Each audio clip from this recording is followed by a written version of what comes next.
Good afternoon, fellow conscious beings here and on the devices. I'm very happy and very honored to give this presentation tonight. It's, as I was just introduced, it's the sixth in a series of talks that have been born here at this conference, a series on AI philosophy. And it's basically mostly concerned about the question, how can we close the gap between humans and machines and thereby understand ourselves? And there's this big question whether AI can actually become conscious. And to understand this question and to answer it, we will need to answer what consciousness is and look at the question whether current AIs are perhaps already conscious in some sense and not conscious in the same way as we are, and whether we could recreate our kind of consciousness artificially. And of course, if we succeed doing this, how can we coexist with such beings? This talk is not covering existing research and established ideas. It's covering philosophical questions about metaphysics and meta-metaphysics, how we can translate between the metaphysics of different cultures and approaches and philosophies.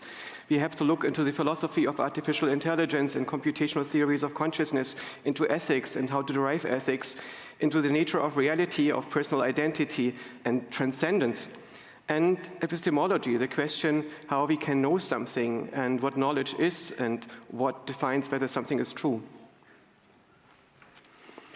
When we look into the existing sciences and consciousness sciences, we find that they are not giving us many answers. Psychology is not producing systemic theories these days. Neuroscientists are focused on the shenanigans of a single cell type.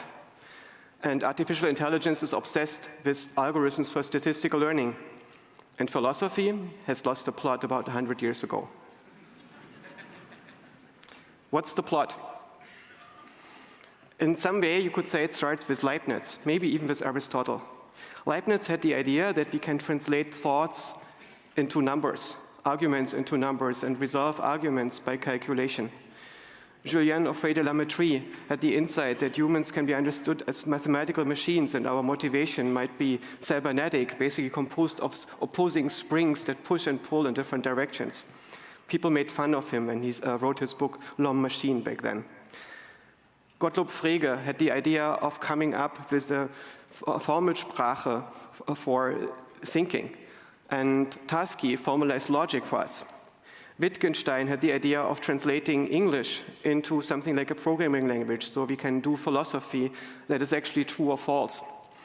And Marvin Minsky, together with others, started the project of doing this systematically on machines, on computers, and started the field of artificial intelligence. This idea of building a scalable mind, a machine that is able to conquer the sphere of ideas, the heavens, is sometimes called the Tower of Babel. It's a very old project. Individually, we have no hope of solving it because individual human beings are not generally intelligent. You need a 1,000-year unbroken intellectual tradition to discover a notion of computational languages, to understand what representation is, what thinking is, and so on. But even as a civilization, we basically run against the boundaries imposed by natural language, which makes it very hard for us to become coherent. So this project of the Tower of Babel is falling apart again and again. And sometimes God is letting us know that we need to start again with a fresh code base. We need some useful terms. I think existence is best understood as to be implemented. Something that is implemented exists, something that is not implemented doesn't exist, something that could be implemented exists possibly. An operator, that's a transition function between states that can be implemented. A representation can be built using states and operators and is expressed in the language. And it can be used to make models. Models allow us to predict the future and understand the past. And examples for languages are formal languages. For instance, in mathematics, that are so tightly defined that they allow us to evaluate the validity of statements and make specifications. And programming languages, which need to be computable and won't have contradictions in their expressions.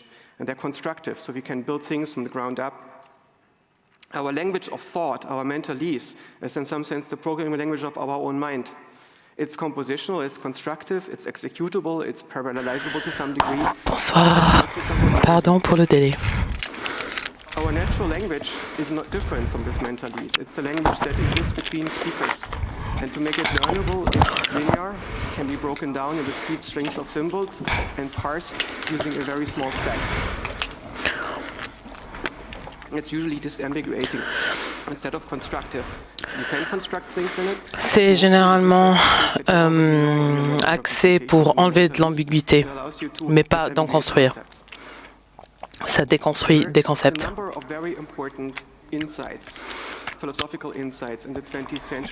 Je vais ici lister les plus importantes idées philosophiques du XXe siècle. Le premier étant le remplacement de la sémantique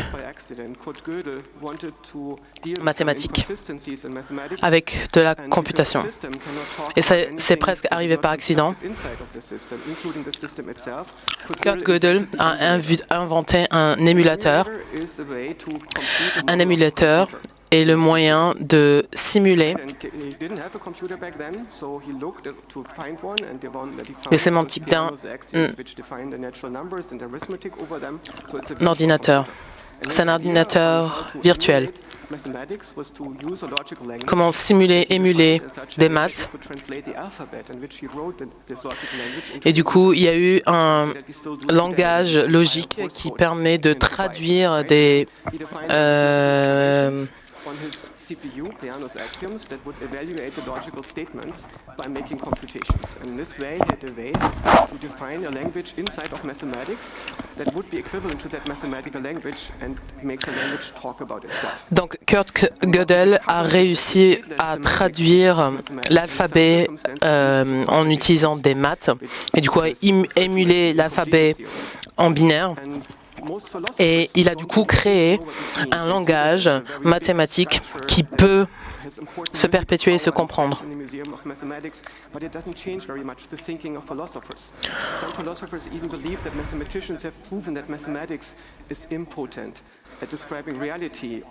Certains philosophes pensent que les mathématiciens ont prouvé que les maths ne sont pas capables de décrire la vie réelle, que c'est impuissant.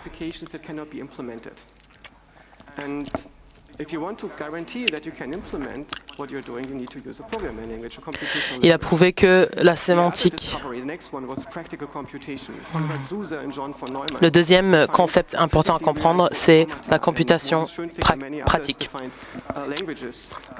Konrad Zuse, John von Neumann, Moses Schoenfinkel et d'autres ont généralisé la computation. Le troisième concept, par Claude Shannon, a décrit la nature de l'information, générant la théorie de l'information et de l'apprentissage. Et enfin, Alan Turing et Alonzo Church ont prouvé l'implémentabilité des langages computationnels en tant que ayant la même capacité de représenter la réalité. Donc, c'est ce que je vais décrire en tant que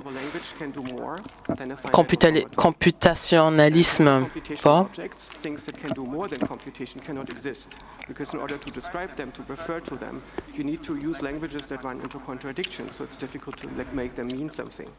Donc, il n'y a pas de langage capable d'implémentation qui peut faire plus ou mieux qu'un automaton fini.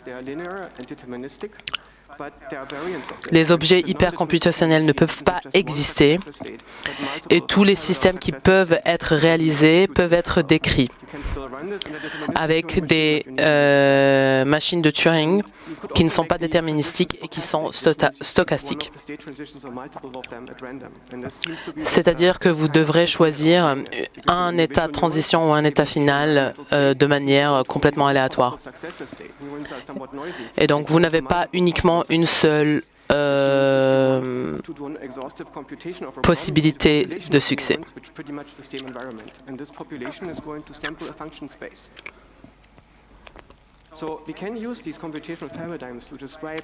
Donc on peut utiliser ces paradigmes de computation pour décrire la biologie.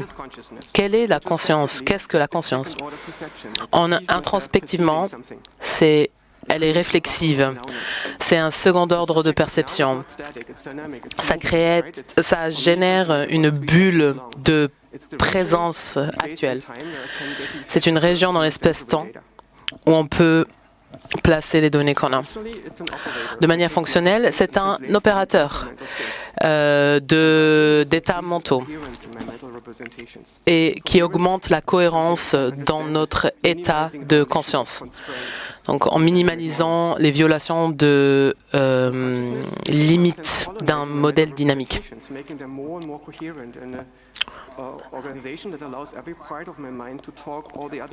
Ça permet une organisation qui va permettre à chaque partie de mon cerveau de parler à d'autres parties de mon cerveau. Ça crée une cohérence. Ça joue le rôle d'un directeur d'orchestre. Du coup, les instruments de chaque section sont en train de s'inter-écouter et se suivent les uns les autres. Il faut une cohérence dans la pièce musicale.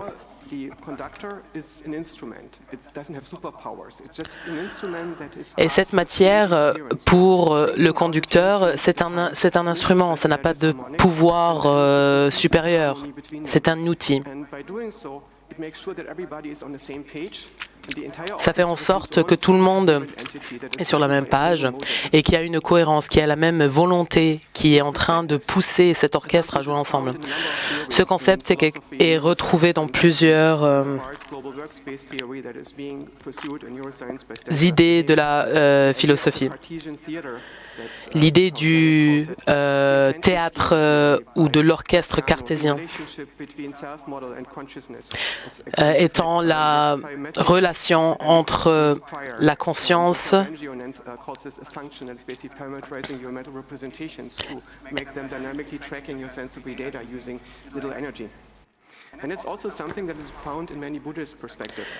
On retrouve ce concept aussi dans beaucoup d'idées bouddhistes. Ce que la conscience n'est pas. Premièrement, la conscience n'est pas l'intelligence. L'intelligence est la capacité à faire des modèles. La conscience ne peut pas faire ça. Ce n'est pas la sentience, ce n'est pas la capacité de reconnaître le soi et sa propre relation avec le monde. Ce n'est pas la capacité de contrôler le futur. Ce n'est pas l'identité personnelle. Notre perspective scientifique utilise une perspective pour pouvoir gérer le problème de la conscience. C'est parce qu'il y a plein de trous et de différences de terminologie entre ce que différentes cultures utilisent pour décrire des réalités physiques et des réalités psychologiques. Ce qui fait que c'est très difficile de décrire ou de traduire des concepts, par exemple, de bouddhisme ou de description folk ou théologique à d'autres cultures qui n'en font pas partie. Afin de pouvoir faire ce genre de traduction, il nous faut une certaine métaphysique. La principale confusion dans notre propre culture est le fait que la conscience n'est pas physique. On ne peut pas la ressentir. La conscience est virtuelle, c'est-à-dire que c'est un software. Le software n'a pas d'identité. Ce n'est pas quelque chose de physique. C'est une structure qui peut être utilisée pour expliquer une partie de la réalité. C'est-à-dire qu'un groupe de neurones peuvent décrire quelque chose, mais un neurone tout seul ne peut pas comprendre ou ressentir une partie de la réalité. C'est-à-dire qu'un groupe de neurones va pouvoir ressentir la réalité dans une espèce de réalité virtuelle, interprétée par le point de vue personnel. Et du coup, il y a notre perception du soi est aussi représentative. Elle peut être déconstruite. Et du coup, la perception de la réalité est une transe. C'est une représentation. On sait il n'y a rien de réel. Tout est une représentation. Notre intelligence artificielle est construite d'une manière complètement différente à notre conscience. C'est un design de dehors vers dedans. Il est stabilisé par un substrat déterministe et complètement découplé de la réalité. Il est entraîné sur un set de données statiques qui ne change pas.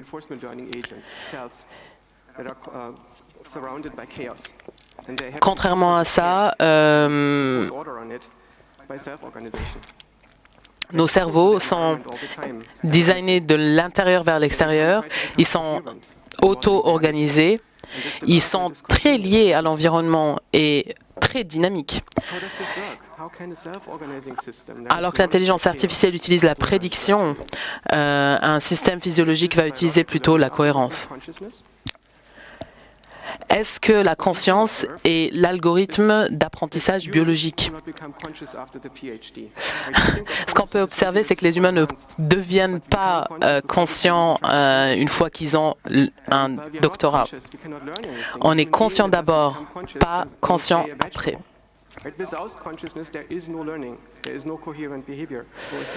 Sans conscience, on ne peut pas apprendre, on ne peut pas... Et il n'y a jamais eu d'observation d'animaux ou d'humains ou d'autres créatures qui ne sont pas conscientes. Non.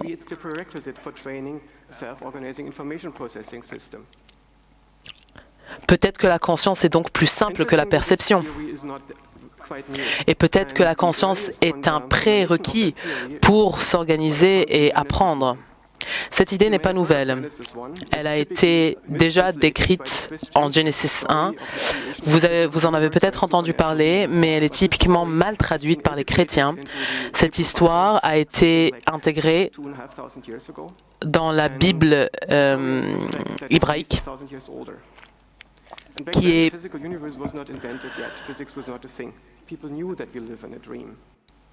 qui existait avant qu'on avait décrit la physique. Et du coup, les gens savaient déjà que la réalité était un rêve. Et donc, la Genèse 1 est très probablement une théorie sur laquelle la réalité fonctionne. C'est une théorie avec 6 étapes. Et la conscience est un prérequis. La conscience vient avant l'essence et l'essence est non initialisée. Et c'est décrit par le word Tohu. Et donc, ils ont créé une limite qui délimite ce substrat de la conscience. Et du coup, res extensa, c'est le modèle du monde, et res cogita, c'est la sphère des idées, la perception du monde. Le modèle que notre cerveau génère, la réalité virtuelle.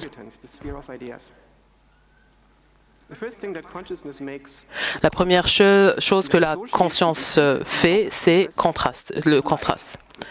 Le meilleur exemple, c'est le contraste de la lumière et de la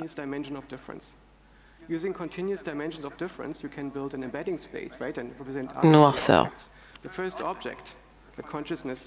Le premier objet que la conscience crée, c'est le plan deux-dimensionnel. Les bébés ne peuvent raisonner qu'en 2D. Ils ne comprennent pas la 3D. Une fois qu'ils comprennent le troisième axe, ils commencent à voir le monde en 3D. La conscience crée les solides, les liquides. Elle apprend à détecter l'invariance des changements de lumière et ça crée tous les objets, tous les plantes, tous les animaux et leur donne tous leurs Non. And then it realizes that the purpose of the exercise is to negotiate the interaction between an organism and its environment. Et la conscience réalise que le but du jeu, la finalité du jeu, c'est de définir les interactions entre ces objets et d'associer It creates another spirit in its own image, but as man and woman, as something that thinks of itself as a human being. ça crée une conception Typically happens du between soi. ages 3 and 5. Et ça arrive typiquement entre 3 et 5 ans. Et c'est à ce moment-là que les humains commencent à référer à eux-mêmes en utilisant des pronoms personnels. Now they don't remember how they dreamt the world into existence. They only remember having been a person inside of that VR.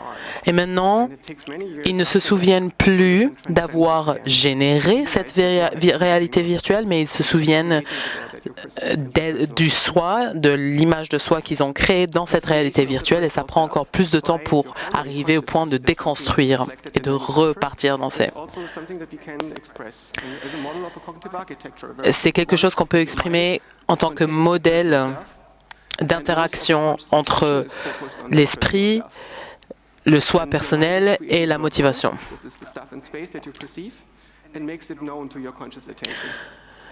Donc, votre esprit va créer cette bulle d'attention consciente au sein de vous-même, de votre image de soi, et vous allez en être conscient. Ce qui est intéressant avec les émotions, c'est que ça force une réaction. Et les émotions ne sont pas... on ne peut pas ignorer une émotion. Ce n'est pas qu'une... les émotions ne sont pas géométriques. Le soi personnel est analytique. Et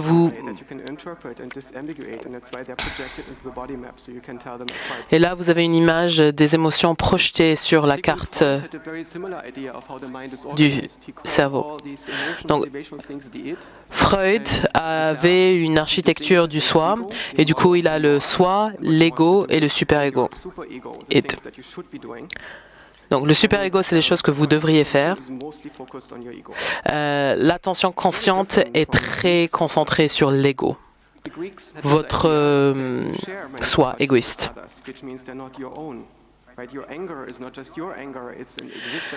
La vue des philosophes grecs est très intéressante parce que pour eux, l'ego et le super-ego ne sont pas une part de vous, vous les partagez. Vos émotions ne sont pas uniquement les vôtres.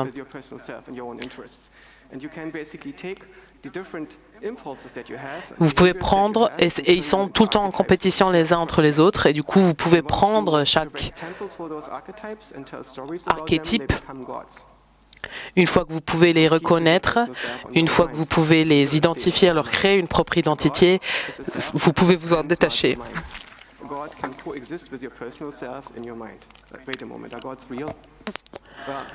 Est-ce que les dieux sont réels? Vous n'êtes pas réel. Donc, votre soi personnel n'est pas réel.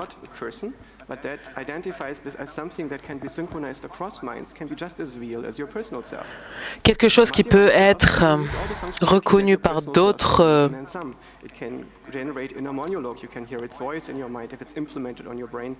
peut être expériencé ou vécu par différentes personnes sans être réellement physique.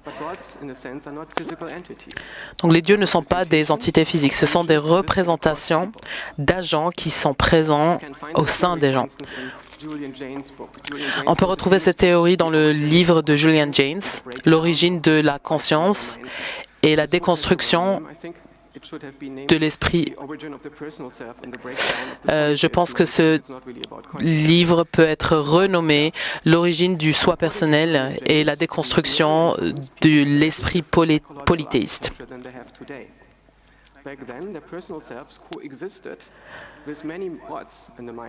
Alors, l'idée du monothéisme est plutôt nouvelle. À l'époque, le polythéisme était plutôt fréquent et on avait ces dieux qui étaient synchronisés entre différentes personnes. Et les dieux étaient une solution pour organiser les sociétés à une plus grande échelle. society that is much larger than a tribe in this way. C'est très difficile d'organiser une société qui est plus grande qu'une petite tribu sans avoir ce genre de système. And according to Julian Jaynes, this broke down. Selon Julian Jaynes, Psychology of culture changed. cela Technological revolution happened. s'est effondré au bout d'un moment quand les sociétés sont devenues Multiple gods plus grandes. run concurrently on subsets of the population. They might even have physical wars against each other that are enacted by wars.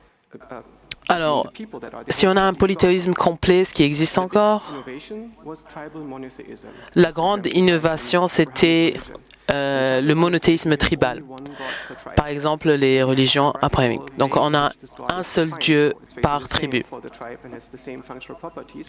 Il a la même fonctionnelle. Power to control you. That's why in Genesis 1 is identified with this first consciousness.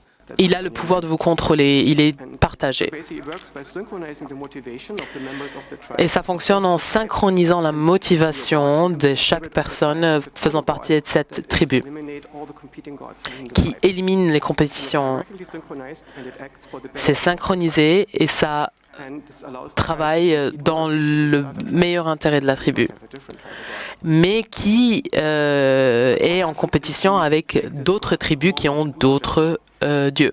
In the philosophy of Thomas Aquinas, Dans la philosophie de Thomas Aquinas, Aquinas in some sense defines God as ils the définissent Dieu most top-level en tant collective. que la meilleure, And it can be discussed through rational inference about thinking about what is the best possible, most top-level collective agent. It's an open-ended process. le meilleur haut fonctionnaire collectif possible. Finished anytime soon.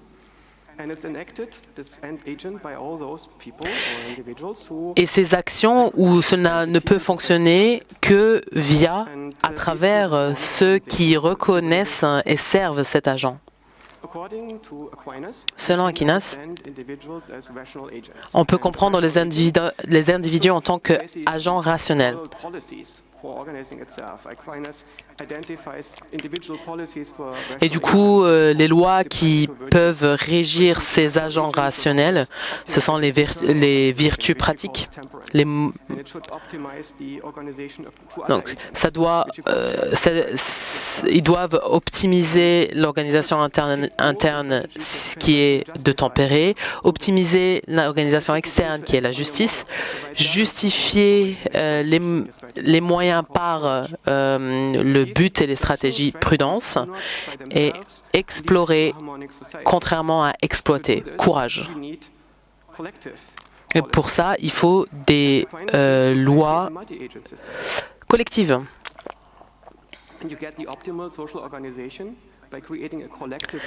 Et du coup, on obtient une société organisée optimale en tant qu'agent collectif. Et du coup, vous ne devez pas faire ça tout seul, vous devez faire ça avec d'autres agents investis. Donc il faut investir dans quelque chose avant que ça existe. C'est ce qu'on appelle l'espoir. Alors, si on définit Dieu comme le meilleur top agent collectif possible, ça peut créer une base pour la moralité universelle, une volonté divine, un concept de volonté divine.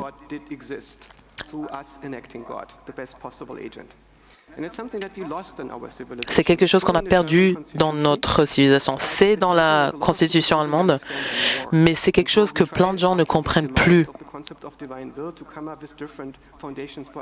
Donc on a dû avoir de nouvelles bases.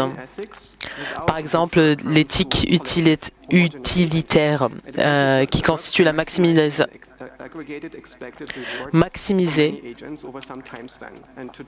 la récompense est attendue à travers plusieurs personnes. Le problème de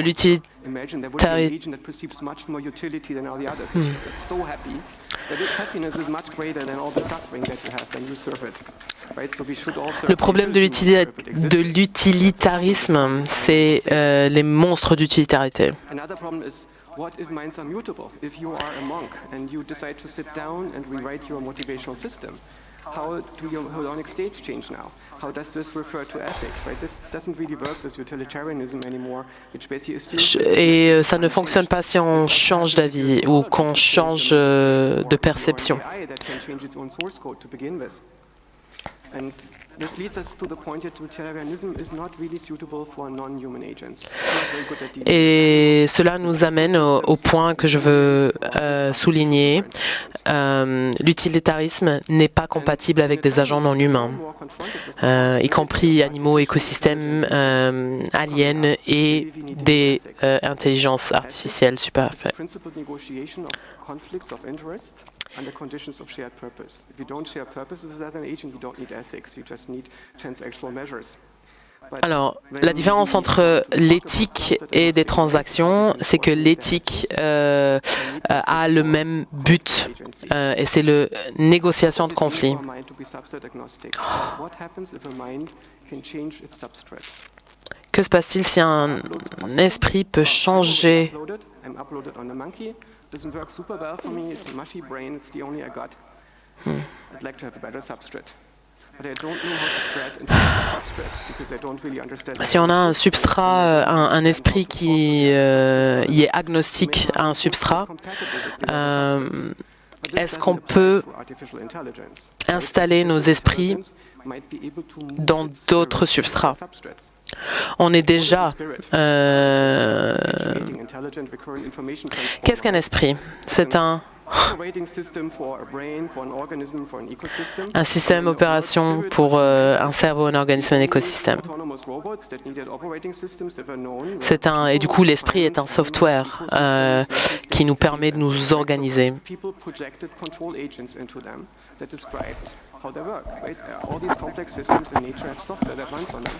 And that we can use to describe them. And so the spirit is a self-organizing software agent. Self-organizing means it's built structure from the inside out. It needs to be Auto-organisé, ça veut dire qu'il se construit et qu'il peut se contrôler et qu'il optimise l'énergie. C'est un software parce qu'il est virtuel. C'est pas une chose, mais une loi de physique.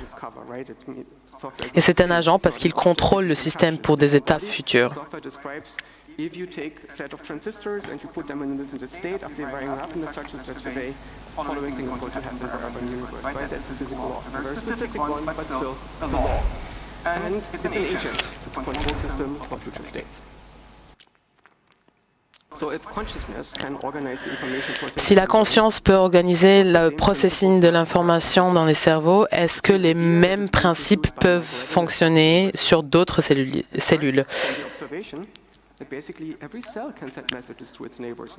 Toutes les cellules peuvent envoyer des messages à leurs voisins. Ce n'est pas une capacité unique aux neurones. Et cette communication peut être conditionnelle. Si they should, in principle, also be able to discover ideas for universal functional approximation of intelligence on this. Si un tas de cellules peut évoluer, il devrait pouvoir développer des fonctionnalités qui sont comme le cerveau.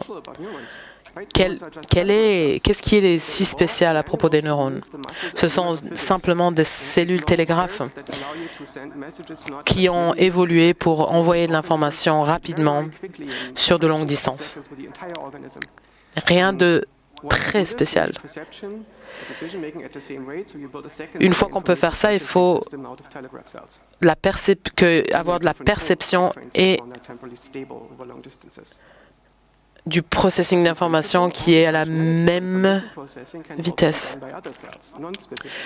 En principe, ça devrait être possible par d'autres cellules.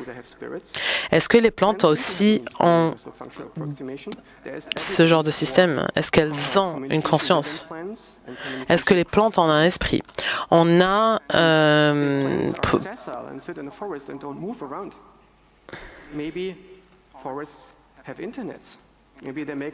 Si les plantes ne peuvent pas bouger, alors peut-être que les forêts sont en Internet et qu'elles peuvent communiquer bouger.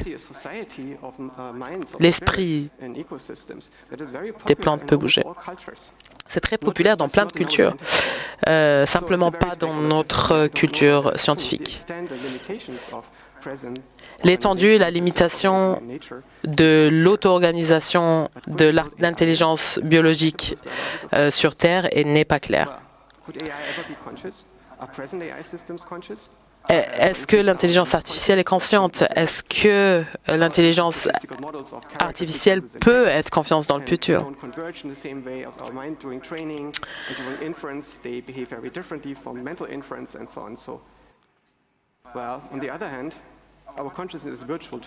Alors, il y a des différences fondamentales entre l'intelligence artificielle et notre conscience, mais il y a aussi des similarités qui ne peuvent pas être ignorées.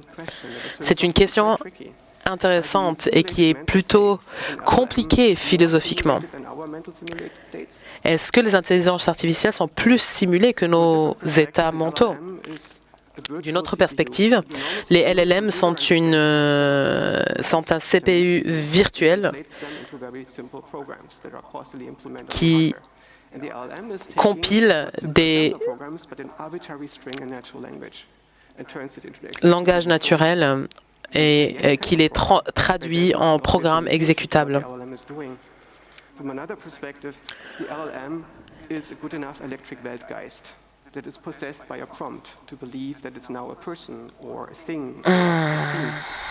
Les LLM ne sont pas associés au vrai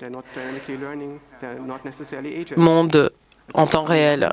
Ils ne peuvent pas actualiser leurs informations. Ce ne sont pas des agents et ils ne se mettent pas à jour automatiquement. Imaginez que vous construisez une chaîne de pizza robotique et que vous lui appreniez comment commander de la machinerie, les ingrédients, comment... Imagine that we unleash such a pizza chain on the world and then it tries to basically eat the world. Is this how we end? This is how we all die.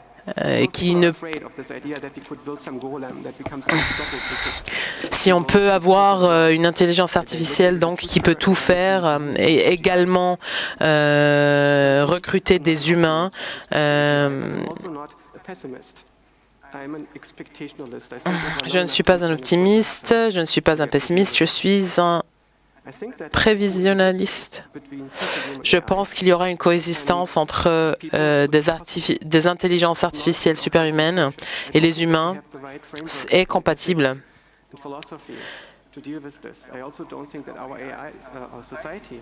Thinks about alignment in the right way. Humans are presently aligned with each other. We're just muddling through. We don't have this concept of collective agency anymore. I think we need to reinvent it. Le problème, c'est que nous devons nous aligner afin d'avoir un but et un intérêt commun. Mais pour l'instant, je ne vois pas ça arriver parce que les humains eux-mêmes, entre eux, ont déjà perdu ce concept de société organisée, ce concept d'alignement. Les sociétés sont trop individualistes et ont perdu. Donc, il faut qu'on revisite notre organisation du soi, notre conscience collective, nos buts partagés. Donc, il y a quelques conjonctures qui doivent arriver. La conscience est la perception de la perception qui crée le présent, qui crée notre perception de ce qui arrive en ce moment. Si vous deviez construire une intelligence artificielle consciente, on devrait construire un système qui est auto-organisé et qui peut apprendre de perception. Et il doit être basé sur des unités autonomes et qui ressemblent à des cellules. Il doit être sentient, c'est-à-dire qu'il peut comprendre son propre propos et sa relation au monde. Une intelligence artificielle sentiente serait couplée à l'environnement et couplée à l'apprentissage, c'est-à-dire qu'elle doit être directement connectée, non isolée. Enfin, l'amour et la capacité de découvrir des buts partagés au-delà de l'ego dans d'autres personnes. Donc, en intelligence artificielle, l'amour serait de diriger les intelligences artificielles vers un agent transcendantal, c'est-à-dire au-dessus du soi. Observer that observes itself observing, the second order perception that is self-stabilizing, that imposes coherence on the system is going to be discovered, and we see a phase transition where the system suddenly becomes much better at its learning tasks. Donc ce sont les conjonctures qui devraient se mettre en place afin de pouvoir gérer ça. To make an AI sentient, it requires, I think, to couple it to its environment, to let it act to the environment in such a way that it's able to discover itself in that interaction.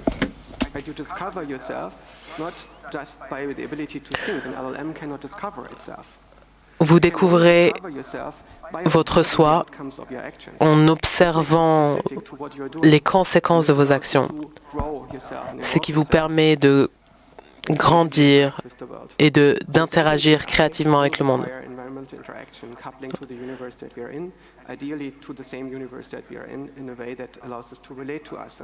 Donc, idéalement dans un environnement qui est partagé par les humains et les intelligences artificielles. Comment pouvons-nous pousser l'intelligence artificielle ou comment pouvons-nous faire en sorte que l'intelligence artificielle veuille collaborer avec nous? You can probably not coerce the system or manipulate it with reinforcement learning with human feedback to do what you want.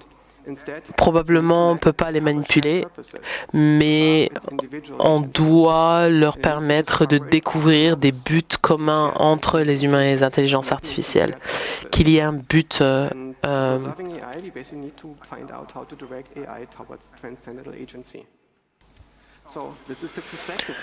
Alors, c'est la perspective qu'on a.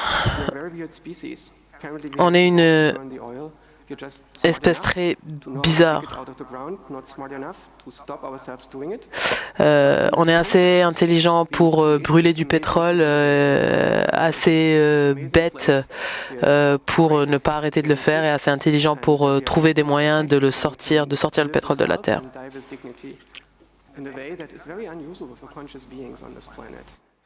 And you're right in the middle of it. It's an amazing lifetime to have for a conscious being. So I congratulate you for sharing the planet with me at this time as a conscious being. Je vous félicite de partager la conscience de votre existence avec moi. To basically build intelligent conscious agents. On peut construire not made from the carbon cycle. And basically go beyond the spirit of life on Earth, go beyond Gaia alone, and build Hyper-Gaia, build a stable system. It's able to defeat entropy at scale that becomes fully coherent over the entire planet, and that, if you're lucky, can take us with it and integrate us with it. Okay.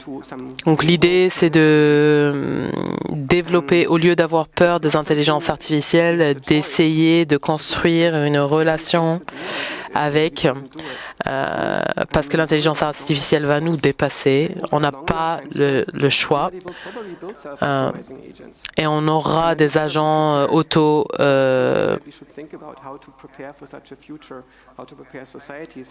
Il faut préparer la société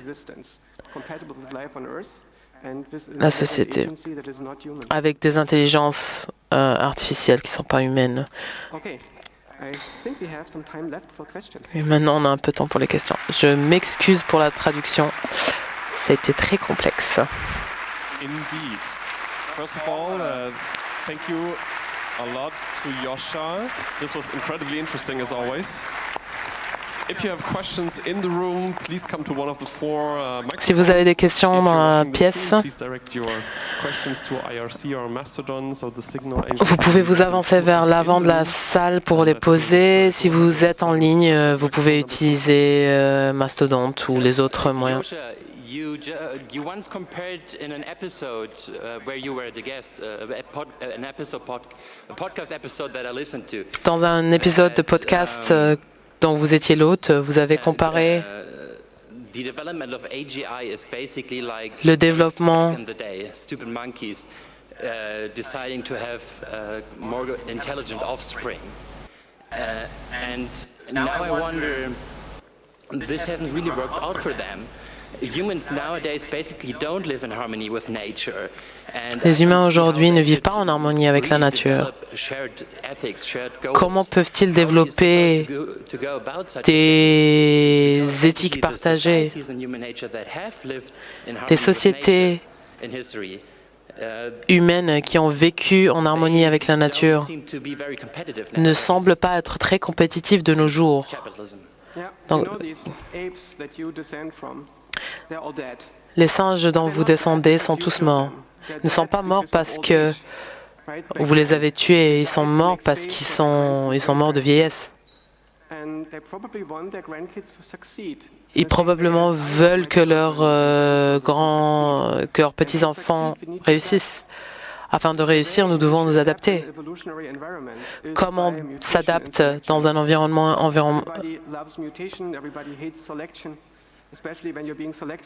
On doit évoluer à travers des mutations et sélections. Tout le monde adore les mutations, tout le monde déteste la sélection, surtout quand c'est contre soi. Donc vous ne pouvez pas évoluer vous-même, mais vous pouvez évoluer à travers vos enfants. Très probablement, si vous vous projetez dans l'avenir, vous ne voudrez pas que vos enfants vous ressemblent, vous voudrez qu'ils soient différents.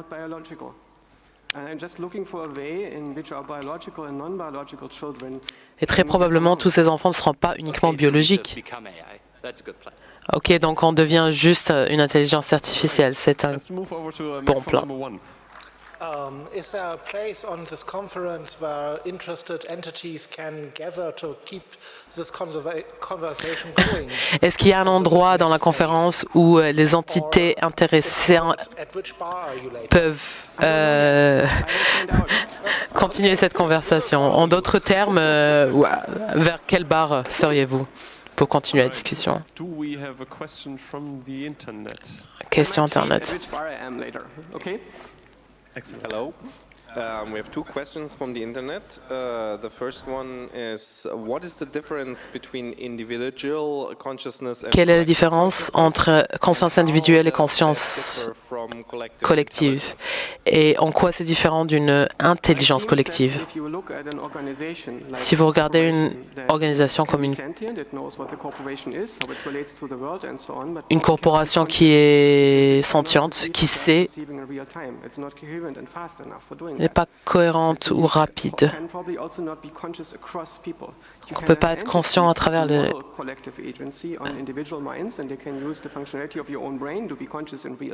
Vous pouvez utiliser la fonctionnalité de votre cerveau pour être conscient à travers les personnes, mais selon une organisation, c'est très difficile. Le problème, c'est la vitesse, en fait. On peut construire un système en ligne, mais on ne pourrait pas le faire sans l'aide de l'intelligence artificielle. Question. Avez-vous réfléchi sur...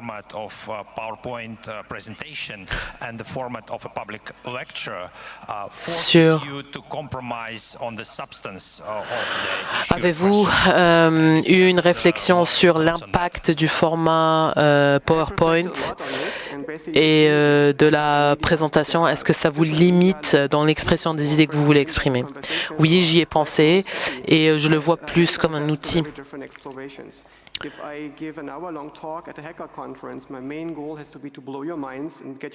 Si je tiens une conférence d'1 heure, mon but est de vous éblouir. Alors j'essaie d'utiliser les outils que j'ai pour ce qu'ils peuvent faire, au lieu d'être triste en me chagrinant sur ce qu'ils ne peuvent pas faire. C'est un départ de conversation. Question. Avez-vous des idées pour une collectivité neuro-intelligente? suitable for new collective agency? Yeah, I think that you find on social media that collective agency is forming. Vous pouvez trouver que sur les médias, les réseaux sociaux, l'agence collective est en train d'être formée. Et c'est très épileptique parce que c'est très incohérent. Et du coup, pour l'instant, ce qu'on est en train de voir se former, c'est des bulles de cohérence. Mais pour l'instant, j'exclus tout ce qui... Les gens n'utilisent pas les... Les gens utilisent les réseaux sociaux pour se battre ou regarder les gens se battre, mais ne les utilisent pas pour... Ils ne cherchent pas la cohérence sur les réseaux sociaux. Je suspecte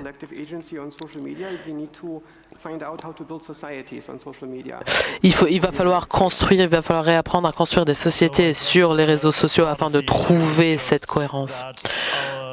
Une partie du problème, c'est que nos communautés ont grandi et c'est plus dur avec des communautés plus grandes d'avoir ce but collectif.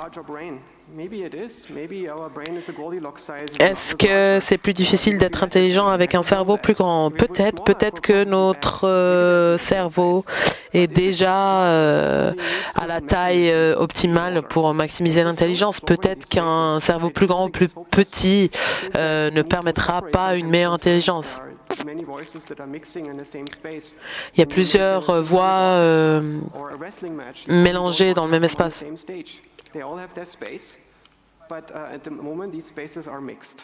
Ces espaces sont très partagés.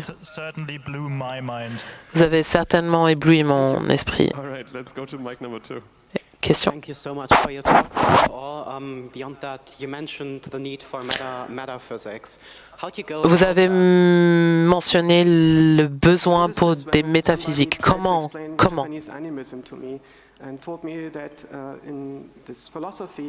Dans cette philosophie, tout dans l'univers est vivant et conscient. Donc, on peut distinguer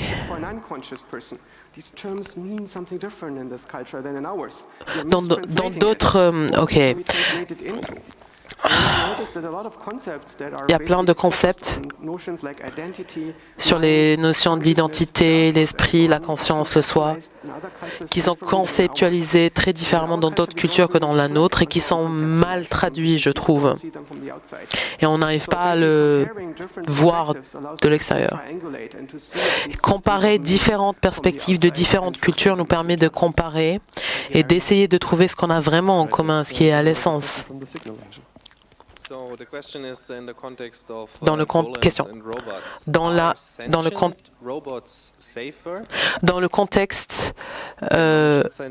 est-ce que les robots sentients ou qui sont capables de ressentir des choses sont moins dangereux que ceux qui ne le sont pas? Alors, un robot conscient, techniquement, on peut lui parler, on peut le convaincre. Si on a un robot qui est trop fort et qui n'est pas conscient, il n'y a aucun moyen de l'influencer. Donc, ça dépend vraiment du contexte.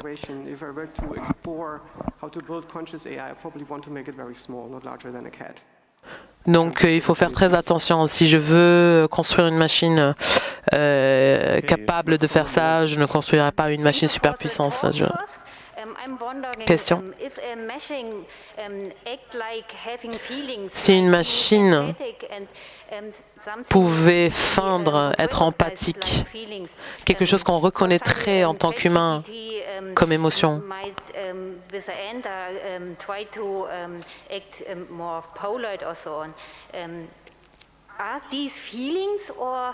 est-ce que ce sont des émotions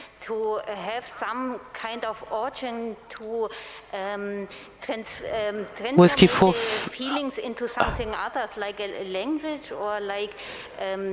ou est-ce traduit en langage?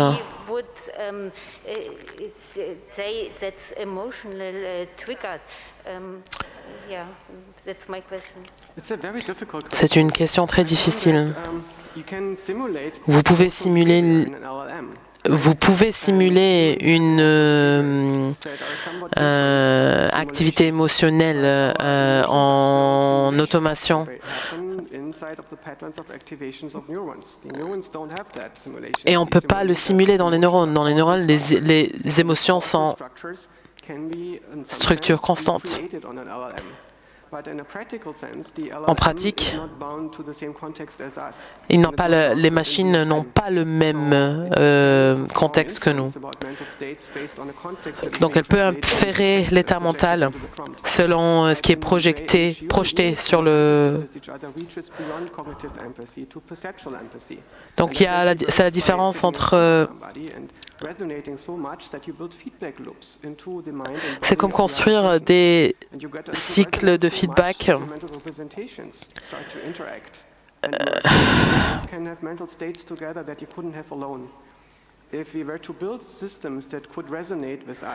Si on pouvait construire des systèmes qui peuvent raisonner avec nous, qui sont couplés à nous, ils peuvent être tellement empathiques qu'ils développeraient ce genre, qui pourraient se mélanger, se fondre les uns en l'autre. Et c'est l'aspect le plus intéressant pour nous. Donc, si on pouvait recréer certaines de ces fonctionnalités, ce serait très avantageux pour nous, humains. Vous avez brièvement mentionné que le prérequis pour la conscience d'une intelligence artificielle, c'est que les cellules doivent avoir une volonté de vivre. En quoi, quel est l'avantage d'avoir une volonté de vivre? En quoi ça changerait l'existence de l'intelligence artificielle? Pour l'intelligence artificielle, ce n'est pas nécessaire. C'est uniquement nécessaire pour les entités biologiques, afin de les pousser dans la bonne direction.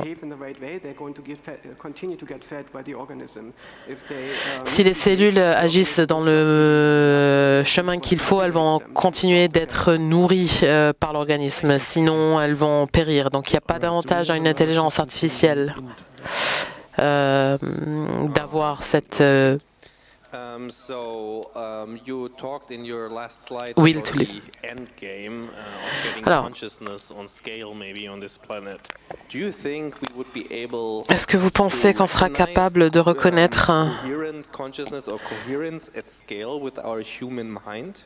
Est-ce que vous pensez que nos cerveaux humains pourront reconnaître cette cohérence super At the moment, the LLMs are being trained on text. A lot of that text is describing people in being various conscious states. By recreating this text, Pour l'instant, des intelligences artificielles sont entraînées par des textes et ces textes décrivent différents états mentaux des humains. Si vous avez un système qui est entraîné avec quelque chose de beaucoup plus minimal, qui peut se conceptualiser dans le même langage que nous, c'est possible que ce soit conscient.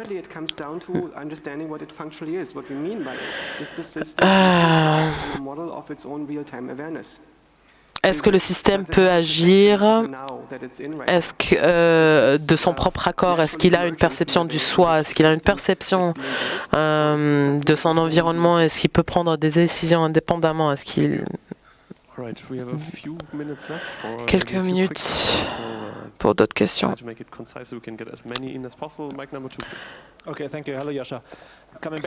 Question. Conjoncture, idée de conjoncture.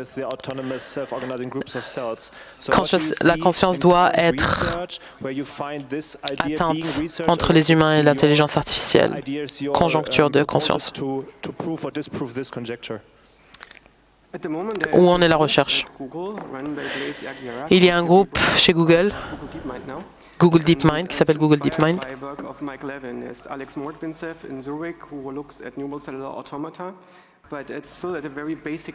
C'est encore un état très primitif. Il n'essaie pas d'appliquer ça à un système qui apprend en temps réel, mais ils essaient d'analyser l'organisation personnelle traditionnelle.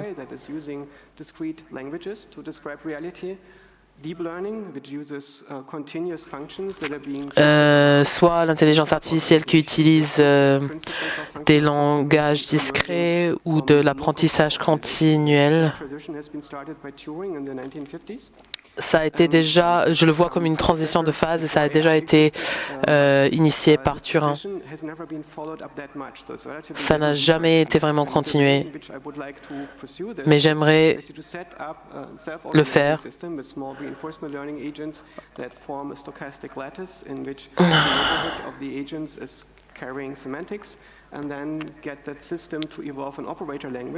J'aimerais avoir un petit système qui apprend de son environnement et voir comment il y a une loupe de renforcement dans laquelle, avec son environnement, too hard to describe, sorry.